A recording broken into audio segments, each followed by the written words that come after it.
Hi everybody, Levi Clay here, back again for another daily transcription. Please do help the channel out by hitting that subscribe button and consider sharing this video, because today I'm going to teach you about one of the most important names in the history of modern guitar education, and that is the one-of-a-kind Mr. Don Mock.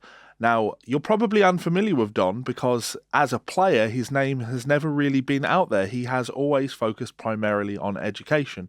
Don was one of the founding teachers at GIT, the Guitar Institute of Technology in Hollywood, and from there he would go on to be one of the key figures, in fact the key figure involved in REH instructional videos. So just looking at these clips here, these are some clips from REH instructional videos where Don Mock's name comes up time and time and time again, because he helped to facilitate those things.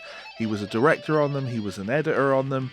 If it weren't for Don, we wouldn't have all of those great videos, those Paul Gilbert intense rock type things, or the John Petrucci video. Like, Don was instrumental in those happening with Roger Hutchinson, the owner of REH Videos. This clip that we're looking at today comes from Don Mock's The Blues from Rock to Jazz. This is a fantastic video. If you can find a copy of it, it is essential viewing. It's one of my favorite videos of all time. Do check out Don's work. He has this one instructional video. He has the Guitar Secrets books, which are absolutely fantastic. The audio workshop books, more specifically, Mastering the Dominant Chord is one of my favorite books, guitar instructional books ever written. He does have some music that is available. You can dig out Mock 1, which was a very old album, and also the album Speed of Light. So he's definitely got some thoughts when it comes to speed. This is him taking a blues kind of bebop solo on the tune of his, which is from Speed of Light, Robin's Bebop Blues, which was written by or for Robin Ford. So here we go, Don Mock. I'm sure you're going to love it.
Well, that's about all the time we have, and I just want to thank you for joining me.